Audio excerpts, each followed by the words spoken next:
સુરતના પાંડેસરામાંથી મળી આવેલ નવજાત બાળકીના મામલે પોલીસ તપાસમાં મોટો ખુલાસો થયો છે। ધોરણ 10ની વિદ્યાર્થીનીએ યુટ્યુબ જોઈને જાતે જ ગર્ભપાત કર્યો હતો।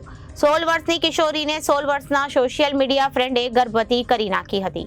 સુરતના પાંડેસરા વિસ્તારમાંથી મળી આવેલ નવજાત બાળકીના મામલામાં પોલીસ તપાસમાં નવો ખુલાસો થયો છે। ધોરણ 10ની વિદ્યાર્થીનીએ યુટ્યુબ જોઈને જાતે જ ગર્ભપાત કર્યો હતો। 16 વર્ષની કિશોરીએ 16 વર્ષના સોશિયલ મીડિયા ફ્રેન્ડે ગર્ભવતી કરી નાખી હતી।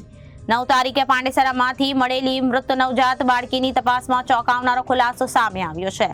પોલીસે ઘરે આવી ત્યારે કિશોરીનો ભાંડો ફૂટ્યો હતો। નવજાતને ખાડી પાસે ફેંકી દેવાયું હતું।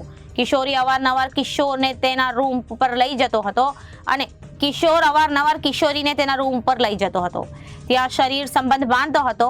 કિશોરીએ યુટ્યુબ પર વિડીયો જોઈને ગર્ભપાતની દવા લેતા અને ગર્ભપાત થઈ ગયો હતો। 8મી જાન્યુઆરીના રોજ મોડી રાત્રે તેને પેટમાં દુખાવો ઉપડ્યો હતો। કિશોરી બાથરૂમમાં ગઈ ત્યાં તેને કસુવાવડ થઈ ગઈ હતી, જેથી તેણીએ નવજાતને ફેંકી આવી હતી।